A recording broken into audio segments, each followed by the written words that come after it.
So next collection వచ్చేసి brasso silk saris అండి. So ఈ శారీ చూడంగానే నాకు కట్టుకోవాలనిపించింది. ఎందుకంటే కలర్ కాంబినేషన్ కూడా చాలా బాగుంది. సో మనం కట్టుకుంటే కూడా లైట్ వెయిట్ అండి. మనకి ఇవి మనం ఈ కుర్చీలు కానీ ఇవి కానీ కట్టుకోవాలంటే మాత్రం ఈజీగా కట్టుకోవచ్చు అనమాట. సో మనకి ఓవరాల్ శారీ అయితే ఈ విధంగా డిజైన్ అయితే రావడం జరిగిందండి. ఓవరాల్ శారీ మొత్తం ఈ విధంగా ఇచ్చారు. సో బ్రాసో డిజైన్ అయితే వచ్చిందండి.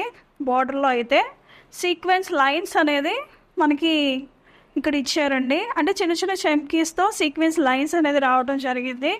సో ఇది మన నైట్ అయినా సరే మార్నింగ్ అయినా సరే ఇది కట్టుకున్నామంటే లుక్ చాలా బాగుంటుంది. కలర్ అనేది చాలా బాగుంటుందండి. ఏ కలర్ వారికైనా ఈ కలర్ అనేది సూట్ అవుతుంది. సో పళ్ళు విషయానికి వస్తే సేమ్ బ్రాసో డిజైన్ ఇచ్చారు. ఇలా ఫ్లవర్స్తో రావటం వల్ల శారీ లుక్ అనేది ఇంకా ఎన్హాన్స్ అయిందనమాట. సో టెజల్స్ కూడా మనకి పళ్ళు